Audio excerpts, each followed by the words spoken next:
নমস্কার দর্শক বন্ধু, জীবনবাণী অনুষ্ঠানে আপনাকে স্বাগত জানাই। আমার বিশ্বাস আপনি নিয়মিত আমাদের এই জীবনবাণী অনুষ্ঠানে শুধু যে উপস্থিত থাকেন তা নয়, কিন্তু আমি জানি আপনার সারাদিন এত ব্যস্ততার মধ্যেও এই সময়টার ঈশ্বরের বাক্যের সান্নিধ্যে আসার জন্য অপেক্ষা করে থাকেন। ঈশ্বরের বাক্য আমাদের জীবনে প্রত্যেক দিন নতুন নতুন আশীর্বাদ বহন করে আনে। আসুন ধন্যবাদ সহকারে ঈশ্বরের বাক্যের মাধ্যমে আজকের দিনের আশীর্বাদ গ্রহণ করি।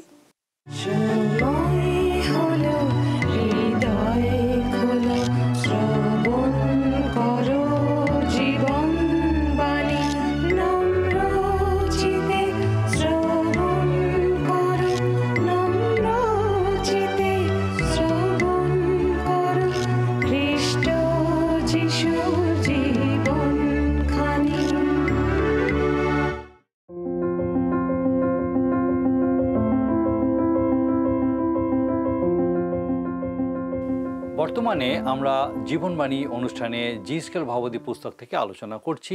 আমরা ইতিমধ্যেই 30 অধ্যায় পর্যন্ত আলোচনা শেষ করেছি। আজকে আমরা 31 আর 32 অধ্যায় নিয়ে আলোচনা করব। গত দিনের আলোচনার বিষয়বস্তু ছিল মিশরের রাজা ফৌরনের এবং পুরো মিশর দেশের ভবিষ্যৎ সম্বন্ধে ভাববাণী এবং তাদের জন্য বিলাপ।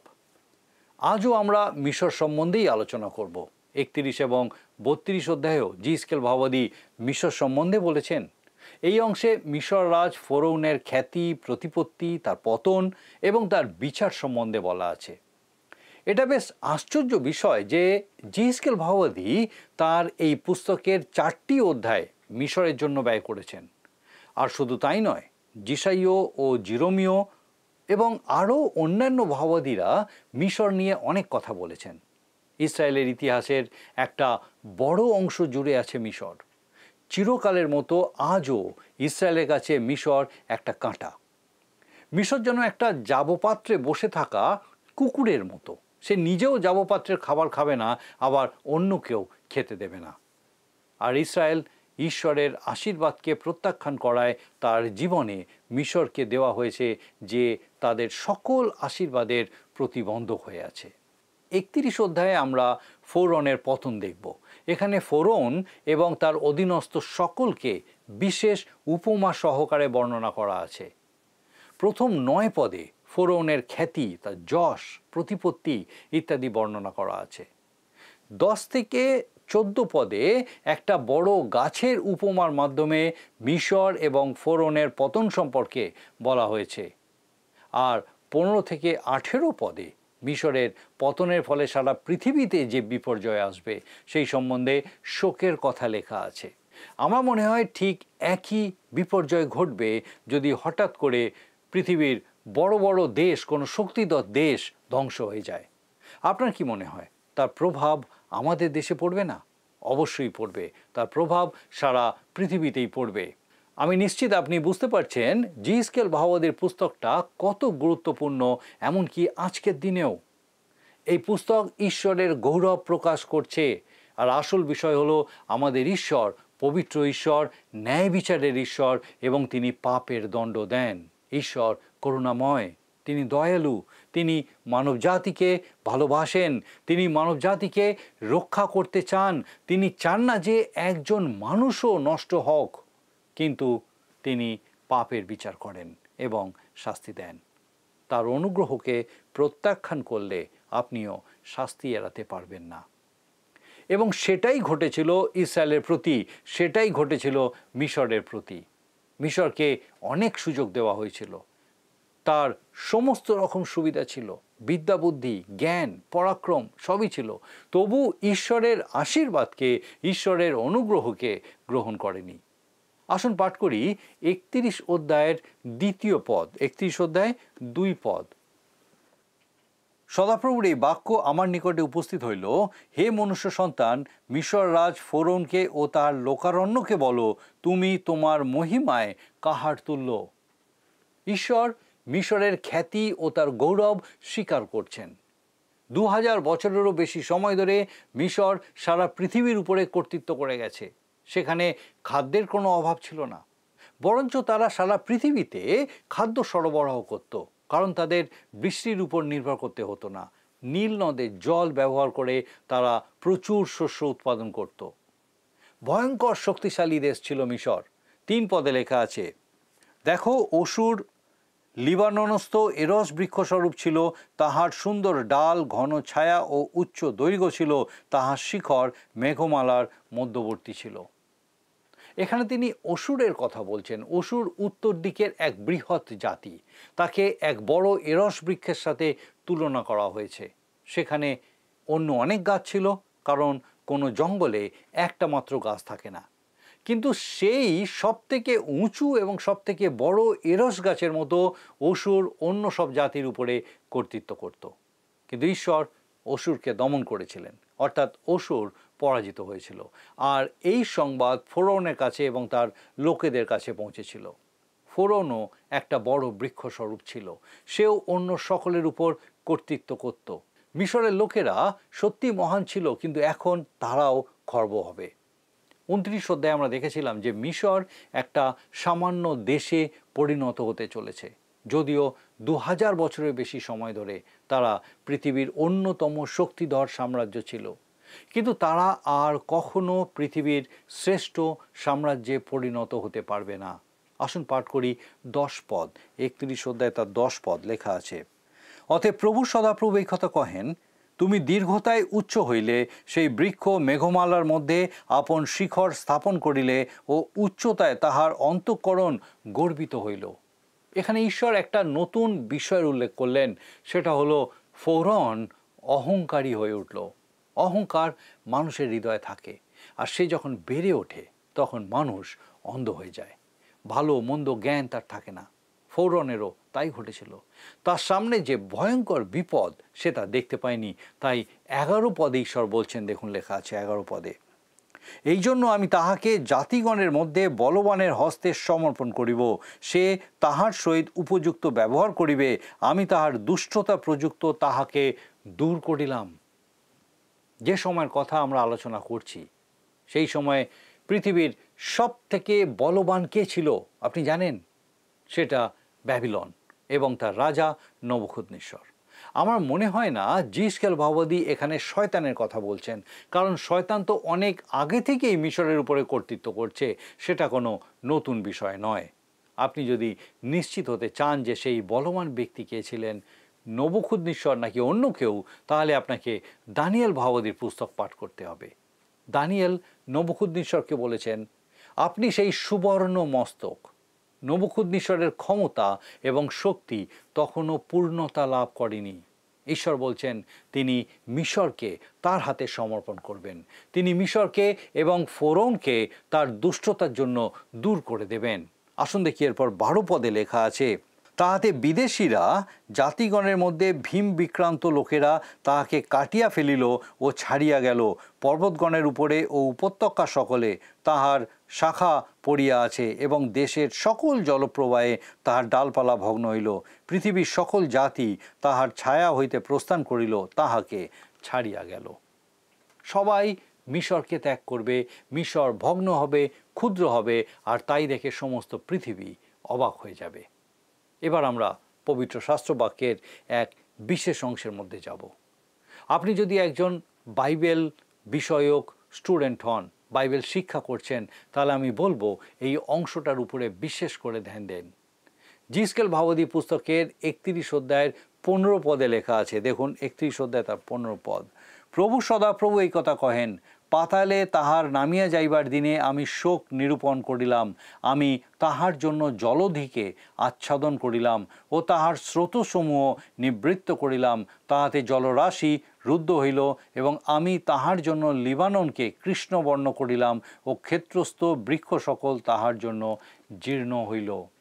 এই অংশে ফোরনের সম্বন্ধে বলা হয়েছে, পাতালে তাহার নামিয়া যাইবার দিনে, অর্থাৎ সে পরাজিত হবে এবং তাকে হত্যা করা হবে। পাতাল কথাটার অর্থ কিন্তু কবর নয়। এই শব্দটার অর্থ হলো অপরিচিত জগৎ, কোনো একটা অজানা জায়গা অথবা মৃতেরা যেখানে থাকে সেই স্থান। কবরের মধ্যে তো মৃতের দেহকে রাখা হয় মাত্র, কিন্তু পাতাল বলতে সেই জায়গাকেই বোঝানো হয় যেখানে মৃত ব্যক্তির আত্মা চলে যায়। আপনার নিশ্চয়ই মনে আছে, জ্ঞানী শ্রেষ্ঠ সলোমন বলেছিলেন, দেহ মাটিতে মিশে যাবে এবং আত্মা ঈশ্বরের কাছে চলে যাবে। উপদেশক 12 অধ্যায় 7 পদে এই কথা লেখা আছে। আসুন দেখি সেখানে আরও কি লেখা আছে। আর ধূলি পূর্ববৎ মৃত্তিকাতে প্রতিগমন করিবে এবং আত্মা যাহার দান সেই ঈশ্বরের কাছে প্রতিগমন করিবে। এই জগতে মানুষের শরীর ধুলো ছাড়া আর কিছুই নয়।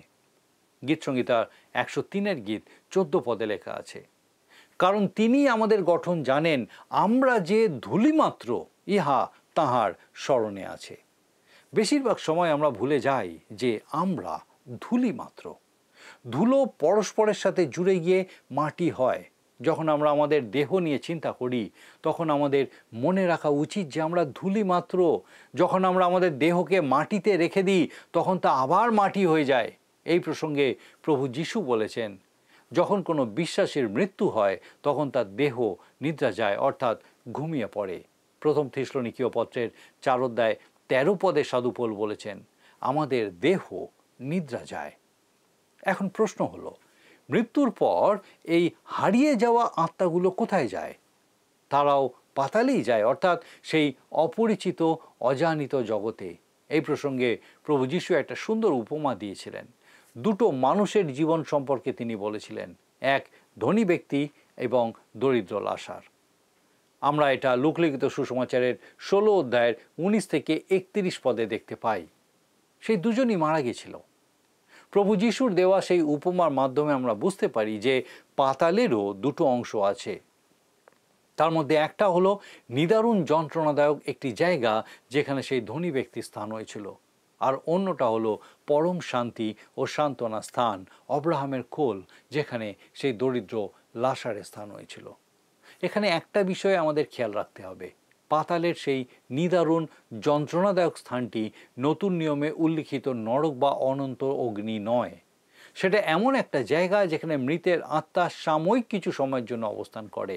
তাই ইফিসীয়দের প্রতি পত্রে সাধু পৌল 4 অধ্যায়ের 8 থেকে 10 পদে বলছেন যে প্রভু যীশু সেই স্থান অর্থাৎ পরম দেশ বা অব্রাহামের কোল খালি করে ঊর্ধ্বে উঠিয়াছেন। কিন্তু পাতালের অন্য অংশ, যা নিদারুণ যন্ত্রণাদায়ক স্থান, সেটা কখনো খালি হবে না যতক্ষণ না সেখানে থাকা সমস্ত ব্যক্তি ঈশ্বরের শ্বেত শুভ্র সিংহাসনের সামনে চরম বিচারের জন্য দাঁড়াবে। এই বিষয়টা আপনি পাবেন প্রকাশিত বাক্য 20 অধ্যায়ের 11 থেকে 15 পদে। এই সমস্ত বিষয় মাথায় রেখে জিসকেল ভাওয়াদি ফোরনের পাতালে নেমে যাওয়ার কথা বলছেন। ঈশ্বর ফোরনের দেহের বিষয় বলছেন না। মানুষের দেহ তো কবরে শায়িত থাকে, কিন্তু তার অশরীরী আত্মা, যার কোনো শেষ নেই, সে পাতালে প্রবেশ করে। ঈশ্বর বলছেন, আমি তাহার জন্য জলধিকে আচ্ছাদন করিলাম ও তাহার স্রোতসমূহ নিবৃত্ত করিলাম, তাহাতে জলরাশি রুদ্ধ হইল, এবং আমি তাহার জন্য লেবাননকে কৃষ্ণবর্ণ করিলাম ও ক্ষেত্রস্থ বৃক্ষ সকল তাহার জন্য জীর্ণ হইল। ফোরনের মৃত্যুর পর সমস্ত পৃথিবী শোক করেছিল। এমনকি উত্তরের সেই বিখ্যাত ফিনিশীয় জাতি যারা লেবাননে ছিল, তারাও মহাশোক করেছিল। মিশরের পতনে পৃথিবীর সমস্ত জাতি খুবই দুঃখ পেয়েছিল এবং শোক প্রকাশ করেছিল, কারণ তারা সকলেই মিশরের উপরে নির্ভরশীল ছিল। তাদের অর্থনীতি মিশরের উপরে নির্ভরশীল ছিল এবং তারা সকলে জোটবদ্ধ ছিল এবং মিশর তাদের রক্ষা করত। 31 অধ্যায়ের 16 পদে আমরা এই বিষয়টা দেখতে পাই। আসুন আমরা পাঠ করি 16 পদ। যখন আমি তাহাকে পাতালবাসীদের নিকটে ফেলিয়া দিলাম, তখন তাহার পতনের শব্দে জাতিগণকে কম্পিত করিলাম, আর এদনের সমস্ত বৃক্ষ, লেবাননের উৎকৃষ্ট ও শ্রেষ্ঠ জলপাই সকলে অধোভুবনে সান্ত্বনা পাইল। এখানে খুব স্পষ্ট করে ঈশ্বর বলছেন তিনি ফোরনকে পাতালে নিক্ষেপ করেছেন, অর্থাৎ তাকে তিনি এই জগৎ থেকে বিচ্ছিন্ন করেছেন। আর তার মতন আরও অনেকে সেই পাতালে আছে। তার পতনে সমস্ত দেশ, পৃথিবীর বিভিন্ন দেশ শুধু শোক করেছিল তা নয়, তারা সকালে খুবই ভীত হয়েছিল। সেখানে পৌঁছাবার পর ফোরন কি দেখল? আসুন দেখি 18 পদে লেখা আছে, এই রূপে তুমি প্রতাপে ও মহত্বে এদনস্থ বৃক্ষসমূহের মধ্যে কাহার তুল্য? তথাপি এদনস্থ বৃক্ষগণের সহিত তুমিও অধোভুবনে অবনীত হইবে, অচ্ছিন্নতক সকলের মধ্যে খড়গ নিহত লোকদের সহিত শয়ন করিবে। এসেই ফোরন ও তার সমস্ত লোকারণ্য, ইহা প্রভু সদাপ্রভু বলেন। পাতালে পৌঁছানোর পর ফোরন দেখতে পেল তার মতন অন্য শাসনকর্তারাও যারা হত হয়েছিল তারাও সেখানে আছে। সে আরও অনেক কিছু দেখতে পেল। দেখল মৃত্যুর সার্বজনীন অবস্থা। আমরা সমতা, একতা ইত্যাদি নিয়ে অনেক কথা বলে থাকি, কিন্তু আমাদের অভিজ্ঞতা বলে ধনী এবং দরিদ্রদের মধ্যে কোনো সমতা হয় না, সাদা কালোর মধ্যে কোনো সমতা হয় না, নারী পুরুষের মধ্যে কোনো সমতা হয় না। আবার সমাজে যারা উচ্চ স্তরের মানুষ তাদের সাথে সমাজের নিম্ন স্তরের মানুষেরও কোনো সমতা হয় না। কিন্তু মৃত্যুই কেবলমাত্র সবাইকে এক অবস্থায় নিয়ে আসে। শুধু তাদের দেহই যে একই জায়গায় অর্থাৎ কবরের বা মাটিতে চলে যায় তা নয়, তাদের আত্মারও একই পরিণতি হয়। অনেকের কাছে এটা একটা বিস্ময়কর বিষয় হবে যখন তারা দেখবে যে তাদের মৃত্যু পশু পাখির মৃত্যুর মতো নয়। একজন অবিশ্বাসী আমাকে কোনো এক সময় বলেছিল যে মানুষের মৃত্যু আর পশু পাখির মৃত্যুর মধ্যে কোনো তফাৎ নেই। এই জগতে তাদেরও যেমন জীবন শেষ হয়, মানুষেরও ঠিক তেমনই শেষ হয়। মৃত্যুর পর আর কিছু হয় না। ভালো কথা, তবে আমার মনে হয় তার মৃত্যুর পর সে যখন পাতালে নামবে তখন সেখানে যারা আছে তাদের দেখে সে অবাক হয়ে যাবে। সেখানে একটা বিশাল বড় দল থাকবে যারা কখনো বিশ্বাস করেনি যে মৃত্যুর পরেও জীবন আছে এবং তাদেরকে বিচারের সম্মুখীন হতে হবে। তারা সবাই একই দিকে একই সাথে থাকবে। এটাই হচ্ছে সম্পূর্ণ সমতা। যারা প্রভু যীশু খ্রিস্টকে প্রত্যাখ্যান করেছে তারা সবাই এক জায়গাতেই থাকবে। তারা যে পাপী বা অপরাধী সেই জন্য নয়, কিন্তু তারা যীশু খ্রিস্টকে ত্রাণকর্তা রূপে গ্রহণ করেনি, সেই জন্যই তাদের স্থান সেখানে হবে। খ্রিস্টকে প্রত্যাখ্যান করার অপরাধে তারা পাতালে যাবে এবং সবশেষে সেই বিশাল শ্বেত শুভ্র সিংহাসনের সামনে বিচারের জন্য দণ্ডায়মান হবে। আর তাদের সামনে থাকবে সেই বৃহৎ অগ্নিরথ। যোহন লিখিত সুসমাচারের 16 অধ্যায় 9 পদে প্রভু যীশু বলেছেন, পাপের সম্বন্ধে কেননা তাহারা আমাতে বিশ্বাস করে না। সুতরাং খ্রিস্টকে ত্রাণকর্তা রূপে গ্রহণ না করাটা কতটা ভয়ঙ্কর একবার ভেবে দেখুন। শাস্ত্রের এই অংশটা একটা নতুন বিষয় তুলে ধরে। হারিয়ে যাওয়া আত্মাগুলো একটি বিশেষ জায়গায় চলে যায়। প্রভু যীশু সেই জায়গাকে যন্ত্রণা স্থান বলে বর্ণনা করেছেন, আর তারা সেখানে বিচারের জন্য অপেক্ষা করে। অনেকে বলে আমরা ঈশ্বরের সামনে যাব, আর যেহেতু আমি খুব একটা মন্দ লোক নই তাই আমার সমস্ত কিছুই খুব সহজ হয়ে যাবে। কিন্তু মনে রাখবেন, যখন তারা প্রভু যীশুর সামনে দাঁড়াবেন, যিনি আপনার আমার জন্য ক্রুশে নিজের প্রাণ বিসর্জন দিয়েছিলেন, তখন তারা দেখতে পাবে, বুঝতে পারবে যে তাদের উত্তমতা কিছুই নাই। তখন তাদের পাপময় জীবনের উপলব্ধি হবে, বুঝতে পারবে যে ঈশ্বরকে তারা কখনো তাদের জীবনে প্রাধান্য দেয়নি। তখন ঈশ্বর তাদের কোথায় ফেলবেন? আপনার কি মনে হয় যারা তার বিরোধিতা করে গেছে, তার বিরুদ্ধে বিদ্রোহ করেছে, তাদের সবাইকে তিনি স্বর্গে নিয়ে যাবেন? বাইবেলের এই অংশটা খুব গুরুত্বপূর্ণ। 32 অধ্যায়েও আমরা দেখব মিশর এবং ফোরনের জন্য বিলাপ। আসুন আমরা পাঠ করি 32 অধ্যায়ের 2 পদ। লেখা আছে, হে মনুষ্য সন্তান, তুমি মিশর রাজ ফোরনের জন্য বিলাপ করো, আর তাহাকে বলো, জাতিগণের যুবা সিংহের সহিত তোমার তুলনা করা গিয়াছিল, কিন্তু তুমি জলচর কুম্ভীরের সদৃশ। তুমি আপন নদীগণের মধ্যে আস্ফালন করিতে, নিজ চরণ দ্বারা জল মলিন করিতে ও তথাকার নদ নদী কর্দময় করিতে। মিস্রীয়রা সিংহ এবং কুমির দুটোরই আরাধনা করত। ফোরনকে যে ক্ষমতা দেওয়া হয়েছিল, যে অধিকার দেওয়া হয়েছিল, সেটা বোঝাতে এখানে ঈশ্বর বলছেন যে তাকে সিংহের সাথে তুলনা করা হতো। কিন্তু বাস্তবে দেখা গেল ফোরন কুমিরের মতো ব্যবহার করলো। কুমির যেমন নদী তোলপাড় করে, জল ঘোলা করে দেয়, ব্যবহারের অযোগ্য করে তোলে, ফোরন সেই মতন মিশরকে কলুষিত করেছিল, মিশরের পরিবেশকে দূষিত করেছিল। 3 পদে ঈশ্বর বলছেন, দেখুন লেখা আছে 32 অধ্যায় 3 পদ, প্রভু সদাপ্রভু এই কথা কহেন, আমি বহু জাতির সমাজ দ্বারা তোমার উপরে আপন জাল বিস্তার করিব, তাহারা আমার টানা জালে তোমাকে তুলিবে। ঈশ্বর ফোরনকে বলছেন, আমি তোমার উপরে আপন জাল বিস্তার করব। অর্থাৎ তিনি বলতে চাইছেন, তুমি যেমন নীল নদে মাছ ধরবার জন্য জাল ফেলো, ঠিক সেই একইভাবে আমিও তোমাকে ধরতে যাচ্ছি, কারণ তুমি তো সেই নীল নদের কুমির, তুমি সেই দানব। ঈশ্বর যেন বলছেন, তোমাকে আমি জল থেকে টেনে তুলব আর তোমাকে এমন জায়গায় নিয়ে যাব যেখানে তুমি থাকবার জন্য কোনো প্রাসাদ পাবে না। 11 পদে তিনি বলছেন, দেখুন লেখা আছে 32 অধ্যায় 11 পদ, কেননা প্রভু সদাপ্রভু এই কথা কহেন, বাবিল রাজের খড়গ তোমার উপরে আসিবে। এখানে ঈশ্বর খুব স্পষ্ট করে বলে দিচ্ছেন যে বাবিলের রাজা মিশর আক্রমণ করবে এবং মিশরকে পদানত করবে। এরপর তিনি জিসকেল ভাওয়াদিকে বলছেন মিশরের জন্য শোক প্রকাশ করতে। 18 এবং 19 পদে লেখা আছে, আসুন আমরা পড়ি 32 অধ্যায় 18-19 পদ। হে মনুষ্য সন্তান, তুমি মিশরের লোকারণ্যের বিষয়ে হাহাকার করো এবং তাহাদিওকে অর্থাৎ সেই জাতিকে ও বিখ্যাত জাতিদের কন্যাগণকে অধোভুবনে পাতালবাসীদের কাছে নামাইয়া দাও। তুমি কাহা অপেক্ষা সুন্দর, নামিয়া যাও, অচ্ছিন্ন ত্বকদের মধ্যে শায়িত হও। অর্থাৎ মিশরের রাজা ফোরন এবং তার উপর নির্ভরশীল দেশের রাজারা সকলে পাতালে প্রবেশ করবে।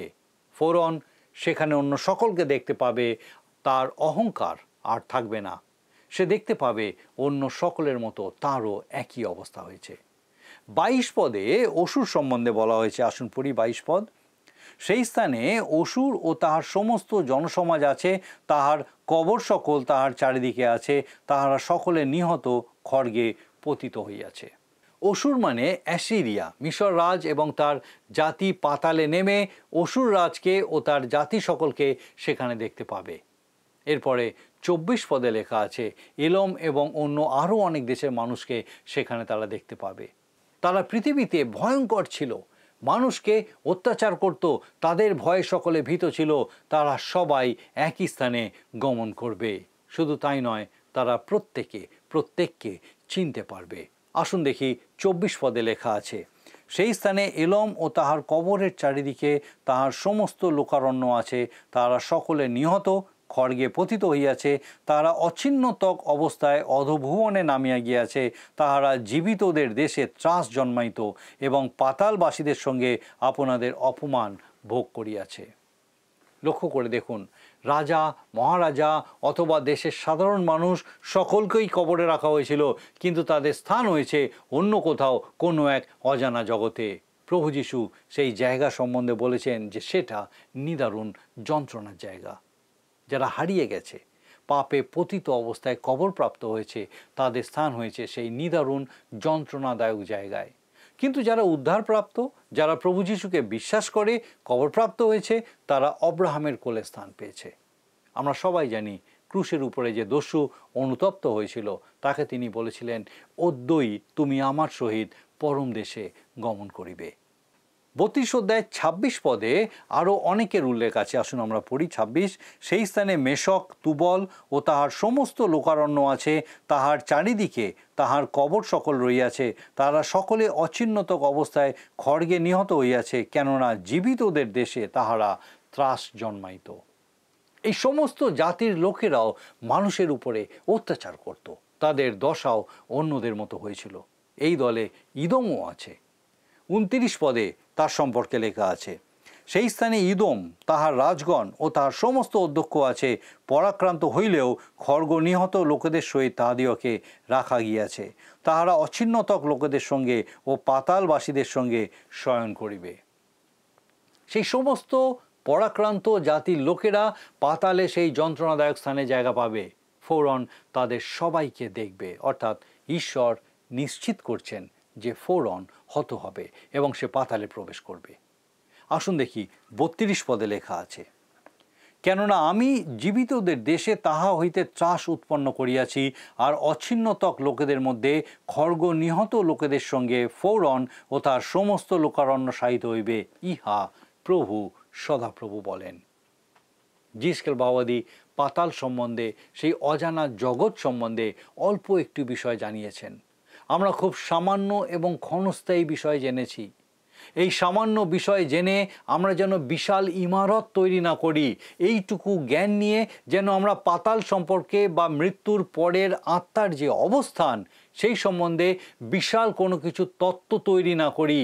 ঈশ্বর চান যেন আমরা শুধু এইটুকুই জানি। তিনি চাইলে তার সময়ে তিনি আমাদেরকে এই নিগূঢ় তত্ত্ব আরও পরিষ্কার করে জানাবেন। আমাদের আজকের আলোচনায় আমরা দেখতে পেলাম মিশর সম্বন্ধে জিস্কেল ভাববাদী যেসব ভাববাণী করেছিলেন সেই সমস্ত বিষয়। মিশরকে ঈশ্বর অনেক ক্ষমতা দিয়েছিলেন, প্রায় সারা পৃথিবীর উপরে মিশরের আধিপত্য ছিল। কিন্তু মিশরের এই ক্ষমতা, মিশরের এই প্রাচুর্য মিশরের রাজাকে, মিশরের অধ্যক্ষদের এবং মিশরবাসীদের অহংকারে পরিপূর্ণ করেছে। আর সেই অহংকারের পতন সম্বন্ধে এখানে বলা হয়েছে। আর শুধু মিশর নয়, কিন্তু যারা মিশরকে সাহায্য করত এবং যারা মিশরের উপরে নির্ভরশীল ছিল সেই সমস্ত দেশ এবং তাদের অধ্যক্ষরা যারা দেশের জনগণের উপরে অত্যাচার করত, তাদের সকলের ধ্বংসের বিবরণ এখানে দেওয়া আছে। আরেকটা গুরুত্বপূর্ণ বিষয় আমরা দেখেছি, তারা সকলেই পাতালে নামবে। সেখানে ধনী দরিদ্র, কালো সাদা, উঁচ নিচ কোনো ভেদাভেদ থাকবে না, সকলের দশা একই রকম হবে। আমরা দেখেছি পাতাল নিদারুণ যন্ত্রণার জায়গা। কিন্তু আমি আপনি যারা প্রভু যিশুকে ত্রাণকর্তা রূপে গ্রহণ করেছি এবং তার বাক্য মতো জীবনযাপন করার চেষ্টা করছি, আমরা সেই যন্ত্রণাদায়ক পাতালে প্রবেশ করব না। মৃত্যুর পর প্রভুর প্রতিজ্ঞা অনুযায়ী আমরা সেই পরম দেশে অর্থাৎ অব্রাহামের কোলে স্থান পাব এবং সেখানে প্রভু যিশুর দ্বিতীয় আগমনের জন্য অপেক্ষা করব, যখন তিনি আসবেন আর আমাদেরকে স্বর্গরাজ্যে নিয়ে যাবেন। আমার বিশ্বাস ঈশ্বর তার জীবন্ত বাক্যের মধ্যে দিয়ে আপনার সঙ্গে বিশেষভাবে আজকে কথা বলেছেন। আর ঈশ্বর যখন কথা বলেছেন, নিজের হৃদয়কে উন্মুক্ত করুন, ঈশ্বরের সামনে রাখুন এবং তিনি যেভাবে চান সেই মতোভাবে নিজেকে তার চরণে সমর্পণ করুন। আসুন প্রার্থনায় যাই, আর আমি চাইব আপনিও যোগ দিন। আসুন প্রার্থনা করি। স্বর্গীয় পিতা, ধন্যবাদ দিই প্রভু তোমার পবিত্র অনুগ্রহে, তোমার পরাক্রমে, তোমার দয়ায় আমাদের জন্য তুমি পরিকল্পনা করেছো। ধন্যবাদ দিই তোমার সেই পরিকল্পনা পিতা আরেকবার নতুনভাবে তোমার জীবন্ত বাক্যের মধ্যে দিয়ে আমাদের প্রত্যেক দর্শক বন্ধুকে জানতে, বুঝতে, উপলব্ধি করতে সাহায্য করলে। প্রার্থনা করি তোমার পবিত্র পরাক্রমে সেই প্রত্যেক আত্মা প্রাণকে তোমাতে সঞ্জীবিত করো, উৎসাহিত উজ্জীবিত করো প্রভু, যেন সেই প্রত্যেকে তোমার সঙ্গে থাকার মধ্যে দিয়ে অনন্তকাল পিতা তোমার গৌরব সাধনে সমর্থ হয়। প্রভু আমাদের সেই প্রত্যেক দর্শক বন্ধু, তাদের পরিবার পরিজন প্রত্যেককে এই মতোভাবে তোমার পবিত্র আত্মায় সুস্থির রাখো, সুরক্ষিত রাখো, তোমার অনুগ্রহে পূর্ণ রাখো। তোমার যিশু নামে ভিক্ষা দয়া করে শ্রবণ ও গ্রহণ করো। আমেন।